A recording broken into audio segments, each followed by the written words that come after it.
pessoal, tudo bem? Eu sou a professora Natália Freitas, de História, e eu tô aqui hoje para falar com vocês sobre a Guerra da Cisplatina, que ocorreu durante o primeiro reinado do Brasil. Mas antes, não se esqueça, se inscreva no nosso canal e ative o sininho para você receber as nossas notificações. Vamos lá? Então, gente, a Guerra da Cisplatina, ela aconteceu, entre o Império do Brasil, que na época era governado pelo imperador Dom Pedro I, contra as Províncias Unidas do Rio da Prata, onde hoje está localizada a Argentina. Bom, gente, mas por que as Províncias Unidas do Rio da Prata e o Império do Brasil estavam brigando? Gente, eles estavam brigando para controlar a região da Cisplatina. Por isso que chama Guerra da Cisplatina, que vai ter vários desdobramentos, tá? Bom, e aí eles queriam dominar a Cisplatina. E onde está a Cisplatina? Gente, a Cisplatina é onde hoje está localizado o Uruguai. Essa foi a primeira guerra que o Brasil participou como nação independente. Essa guerra ela vai começar em 1825 e vai se estender aí até 1828, gente. E foi uma guerra desastrosa para o Brasil, O Brasil não só perdeu a Cisplatina, ou seja, ele perde o controle da Cisplatina, como ele também vai entrar numa difícil crise econômica após essa guerra. Mas, sem dúvidas, o resultado mais importante dessa guerra, sabe qual foi, gente? A independência da Cisplatina. A Cisplatina passou a ser chamada de República Oriental do Uruguai, hoje apenas Uruguai. Gente, mas por que aconteceu essa Guerra da Cisplatina? A gente precisa voltar em alguns pontos para a gente entender quais foram os fatores que levaram à eclosão dessa guerra lá no século XIX. Então vamos lá. A Cisplatina, onde hoje está o Uruguai, foi uma região de muita tensão, muita disputa na história, desde o período colonial. Gente, para vocês terem uma ideia, lá no século XVII, quando essa disputa começa, os portugueses, Portugal, vão construir um forte, na margem oriental do Rio da Prata. E quando os portugueses vão construir esse forte, lá no século XVII, lá no período colonial, vai surgir a famosa colônia de Sacramento. Então, o que eu estou mostrando para vocês? Que desde o período colonial, essa região da Bacia Platina já era uma região de disputa, principalmente entre Portugal e Espanha. E aí, a colônia de Sacramento, foi alvo de muita disputa, ao longo dos séculos aí. Principalmente, como eu disse, entre Portugal e Espanha. E aí, o que acontece, gente? Para tentar amenizar, apaziguar essa disputa entre Portugal e Espanha, vários tratados foram assinados durante o período colonial, entre essas duas nações. A gente pode exemplificar aqui, o Tratado de Madrid, que foi assinado, a gente pode falar também do Tratado de Santo Ildefonso, enfim, foram vários tratados que foram assinados para definir ali os limites territoriais entre Portugal e Espanha em relação à colônia de Sacramento. Só que mesmo com esses tratados, gente, a disputa pelo território foi muito acirrada, foi muito intensa, Ora esse território foi para a Espanha, ora ele foi para Portugal. E essa indefinição em relação aos limites da colônia de Sacramento, ela vai se estender até o século XIX, justamente esse momento que está acontecendo a Guerra da Cisplatina. Outro ponto que a gente tem que voltar para poder entender a Guerra da Cisplatina, é aquele período ali que o Dom João VI está vindo para o Brasil, fugindo das invasões napoleônicas, E isso vai acontecer quando, gente? Em 1808, 1808, Dom João VI vem, chega no Brasil no ano de 1808, na verdade ele sai da Europa no ano de 1807, E ele chega aqui em 1808. A família real portuguesa, ela vai se instalar na cidade do Rio de Janeiro, num período aí da nossa história que ficou conhecido como período joanino. Beleza. E o que o Dom João VI, Natália, a vinda da família real tem a ver com a Cisplatina? Socorro!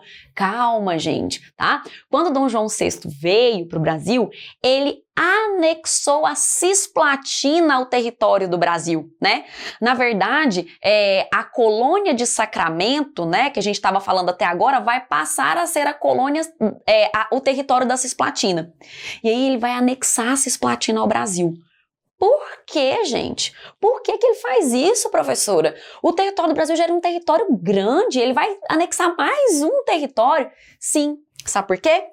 Porque a Espanha, que estava controlando a região da Cisplatina naquele momento, tinha permitido as tropas de Napoleão Bonaparte passar pela Espanha para invadir Portugal. E aí o Dom João VI, para se vingar, quando ele chega aqui no Brasil, ele fala, não, peraí, eu vou anexar a região da Cisplatina, que é a antiga colônia de Sacramento, ao território do Brasil. Então, por isso que é importante a gente lembrar, né? Esse território da Cisplatina, ele vai ser anexado ao território do Brasil por Dom João VI, né? Naquele episódio de vinda da família real. Bom, mas antes da Guerra da Cisplatina começar de fato, o Brasil realizou 2 invasões no território. Tá? A primeira invasão foi em 1816, né, que o Brasil invadiu de forma definitiva a Cisplatina, né, no reinado aí do Dom João VI, né, nesse momento que ele estava aqui no Brasil. Né? Então, o território da Cisplatina vai ser incorporado ao Reino de Portugal, Brasil e Algarves, tá? E aí, gente, só para vocês terem noção, foram mais ou menos 14 mil soldados que invadiram a Cisplatina em 1816 para incorporar esse território ao Brasil. E aí, depois dessa invasão aí em 1816, né, que foi liderada pelo Visconde de Laguna, a situação ali ficou ainda mais tensa. Né? Ela ficou tensa primeiro com a população local da região da Cisplatina, né? Nós sabemos que o Visconde de Laguna, ele foi muito violento nesse processo, né? Então, aconteceu um grande descontentamento da população local em relação a essa invasão, tá? Então, esse foi o primeiro problema. O segundo problema foi com a Argentina, que na verdade não era chamada Argentina ainda, né? Era as Províncias Unidas do Rio da Prata, né? Então veja bem, essa invasão que foi promovida pelo Dom João VI, quando ele estava no Brasil, lá na Cisplatina, aumentou ainda mais as tensões que já existiam na Bacia Platina desde o período colonial. Bom, uma segunda invasão que a gente tem que mencionar antes da guerra eclodir, foi no ano de 1822.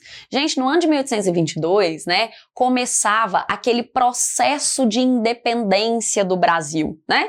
Esse processo acabou colocando aí como grande herói de independência o Dom Pedro I, né? Apesar de que esse processo de independência não pode ser visto, analisado dessa forma, mas isso é assunto para outra aula. Tá? Bom, e aí o que acontece? Quando o Brasil declara a independência, né, a Cisplatina continua anexada ao Brasil.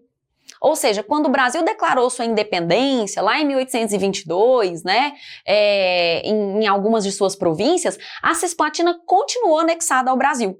Né?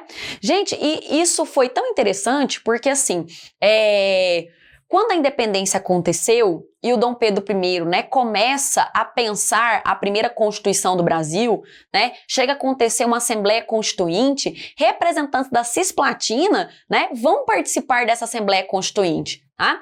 O Dom Pedro I não vai aprovar essa Constituição, ela foi até apelidada de Constituição da Mandioca, né? Ela foi rejeitada por ele, depois ele outorgou outra Constituição, mas enfim, o que eu estou mostrando para vocês? Que antes da Guerra da Cisplatina eclodir, né, o Brasil declarou independência e continuou, né, mantendo ali a Cisplatina anexada ao nosso território. E por conta dessa tensão, né, que a gente veio trabalhando aqui desde o século XVII, em 1825 começou a Guerra da Cisplatina, né, gente? A Guerra da Cisplatina, ela começa com a rebelião, né, que eclodiu na própria Cisplatina. Ela foi liderada por Juan Lavaedia, né? O Juan Lavaedia, ele liderou um grupo que ficou muito conhecido na Guerra da Cisplatina, que foi o grupo dos 33 Orientais. E aí eles começaram essa rebelião no ano de 1825, declarando a separação da Cisplatina em relação ao Brasil e se aliando às Províncias Unidas do Rio da Prata, a Argentina. Bom, mas professora, lá no início da aula, a senhora falou, né,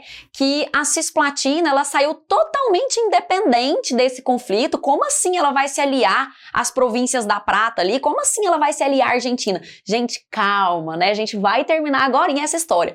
Mas por enquanto, né? Por que a gente teve essa aproximação desse grupo liderado pelo Lavalle, né? Por que a gente teve essa aproximação dele em relação à Argentina? Porque a Argentina estava ajudando eles, né? Com material, né? Ajudando com dinheiro. Então, por enquanto, a gente tem essa aproximação desses revoltosos que declararam a separação em relação ao Brasil, se aproximando das Províncias Unidas do Rio da Prata, da Argentina. Então, vamos pensar? Nós temos diferentes objetivos nessa guerra, né? Qual era o objetivo do Brasil? Retomar o controle da Cisplatina, acabar com essa rebelião e continuar do jeito que estava, tá? Bom, as Províncias Unidas da Prata, a Argentina, já pensava diferente, né? A Argentina queria ter o domínio da Cisplatina. Tchau, Brasil, agora esse território vai ficar sob o meu domínio, tá? Bom, as tropas que começaram a rebelião, que é as tropas do Lavalle, dos 33 orientais, eles também queriam continuar anexados à Argentina, tá? Bom, só que aí é que vem um ponto muito interessante dessa guerra, né? Uma parte interessante, uma parte considerável que estava lá na Cisplatina queria independência, gente.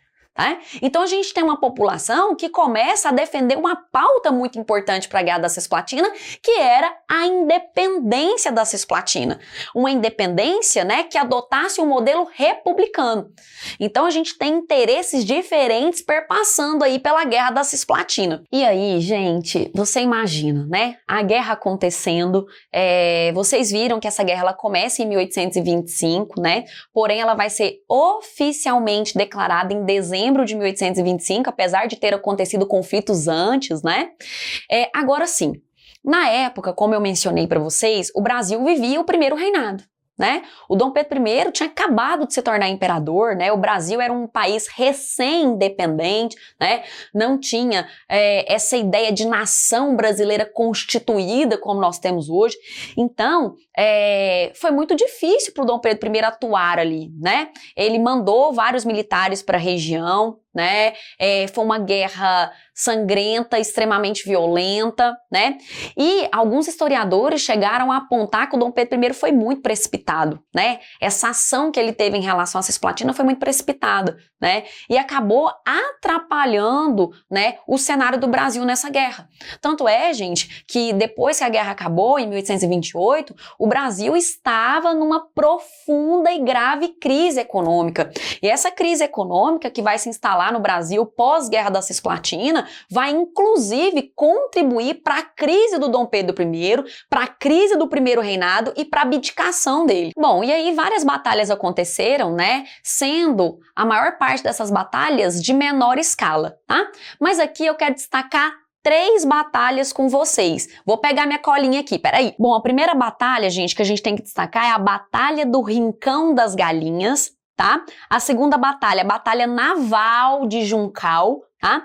E a terceira batalha que eu quero caracterizar aqui é a Batalha de Ituzaingó. Isso mesmo, tá? Bom, as diversas derrotas, né, que o Brasil sofreu acabou fazendo com que o Dom Pedro I aceitasse a derrota militar, né, assinasse aí um tratado de paz em 1828, encerrando essa guerra, né, abrindo mão do território da Cisplatina. E aí, não pense você que isso foi só para o Brasil não, gente. A Argentina também, né, naquele momento, achou melhor abrir mão dessa possessão, até porque já tinha gastado demais na guerra, né, poderia depois novamente entrar num novo conflito, principalmente com aqueles, né, da população local que defendia a independência. E aí, o que aconteceu?